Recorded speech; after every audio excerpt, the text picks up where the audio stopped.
Chapter 31. Liam's POV. I almost called the whole thing off. 55 vouchers. That was my first thought when I pulled up outside the building after 2 turns around town and saw her standing there, waiting. My breath caught so hard it felt like I'd forgotten how to inhale. She wasn't just beautiful, though she was that too. Effortlessly so. She wore a simple dress, nothing flashy, nothing that screamed trying too hard, but it fit her like it had been made with her in mind. Her hair was loose, soft around her shoulders, and she kept twisting her fingers together in front of her like she was bracing herself for impact. She looked nervous, vulnerable. And suddenly, my mother, my family house, that dining room, all of it felt like a threat. I got out of the car before I could overthink it. "Hey," I said softly. Angela looked up, and for a moment, I saw pure uncertainty flicker across her face. Then she straightened her spine, lifted her chin, and smiled. "Hi. You look," I stopped myself, swallowing. "You look perfect." I meant it. Every word. Her cheeks warmed. "You say that like you're trying to convince yourself." "Maybe I am," I admitted. "We don't have to do this. I can turn the car around right now." She studied me, searching my face. "Is your mother that scary?" "Yes," I said immediately. Then I softened it. But not in a horror movie way, more in a slow, surgical dissection of your self-worth kind of way. She laughed under her breath. Comforting. I opened the door for her. "If at any point you want out, we leave. No questions." She nodded. "Okay." The drive to the estate was quiet. Not awkward, just heavy. I could feel her tension like static in the air. My hand rested on the steering wheel, fingers flexing, itching to reach for hers. To reassure her. To remind her she wasn't alone in this. But I didn't. Not yet. When the gates opened and the house came into view, her breath hitched. "Wow," she murmured. "Told you," I said. "Too much." She smiled faintly. "It's impressive. That's one word for it." I parked, stepped out, and walked around to her side. As soon as she stood, my mother appeared at the front steps perfect. 26. Ogo.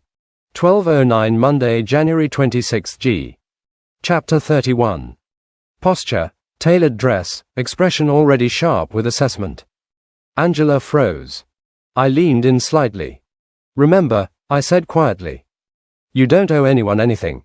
55 vouchers." She nodded. My mother descended the steps with measured grace, her eyes locking onto Angela before she even reached us. "So," she said, her gaze sweeping from Angela's shoes to her face. "You're the girl from the video." Not unkind. But not kind either. She looked like an interrogator. And I saw Angela shiver before she. Angela met her eyes. "Yes, Mom." My mother tilted her head. "Angela, is it?" "Yes." She extended her hand. Angela took it, firm but respectful. "I'm Eleanor," my mother said. "Liam's mother." "I've heard a lot about you," Angela replied politely. "I imagine you have." Eleanor's lips curved slightly. "Come in. Dinner's ready." Inside, the house felt colder than usual.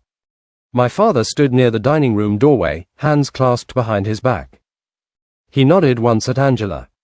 "Welcome," he said. "You're punctual." "I appreciate that." "Thank you, sir," Angela said. We sat. Immediately, the questions began. "So, Angela," my mother said as she picked up her wineglass, "tell me about your family." Angela didn't hesitate. "It's just my mother and me." "Just the two of you?" Eleanor asked. "No siblings?" "No." "And your father?"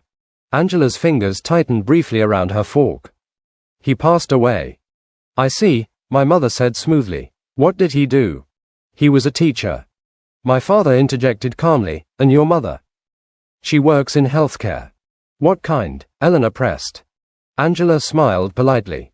"She's a nurse." My mother hummed. "Admirable, hard work." 5. "But not exactly flexible," my father added. "Our world demands a certain adaptability." I felt my jaw tighten. Dad. 12:09 Monday, January 26 GRD. Chapter 31. It's a fair question, my mother said. Angela, do you understand what Liam's life entails? Angela nodded. I do. And you're comfortable with that? Eleanor asked. The scrutiny, the expectations. 74. 55 vouchers. I won't pretend it doesn't intimidate me, Angela said honestly. But I care about Liam. I wouldn't be here if I didn't. My mother studied her. Care is a broad term. Angela met her gaze. So is suitability. Silence. I almost smiled. And what are your intentions with my son? Eleanor asked. Angela didn't flinch. To support him, to challenge him when he needs it, and to be honest with him. My father leaned back. Honesty is valuable, he said, but ambition matters too. Where do you see yourself in 5 years? Angela took a breath. Doing work I'm proud of, being financially independent, and building a life that feels meaningful. With Liam in it, my mother asked. If he wants me there, Angela replied. That was when my mother set her glass down. She studied Angela for a beat and then she sighed. I'm a lawyer, Angela. I know when someone lies to me. You both. I don't know if Liam has told you, but I've always wanted him to settle with someone that serious. How do I know you are? Because Liam understands me, and he's a good man. Any woman would be lucky to have him. I can't take that for granted at all. My mother looked like she wanted to say something and then her phone alarm rang. Oh, she said lightly. I almost forgot. We're expecting another guest. My stomach dropped. I turned to the door and watched it open. Then, the one person I wasn't expecting stepped in. Ethan. Hope I'm not interrupting, Ethan said pleasantly as he walked in. His smile was polished, practiced, but his eyes went straight to Angela. I heard my friend was bringing his girlfriend to dinner. I had to come see for myself. Angela stiffened. I reached under the table and took her hand, squeezing gently. Ethan glanced down, then back up, his smile tightening. Ethan, my mother said warmly. It's been too long. Mrs. Carter, he replied. You look wonderful. And where's Maya? My father asked. Ethan shrugged. She couldn't make it. His eyes never left Angela. Well, Ethan said, pulling out a chair. This is unexpected. Angela met his gaze. So is your presence. The tension at the table was suffocating. This dinner wasn't just a test. It was a battlefield. And I was done letting anyone hurt her. 12:09 Monday, January 26th. Archer. Love Beyond Human Limits, Daniel Moore. Recommended series. Ch. Love survives.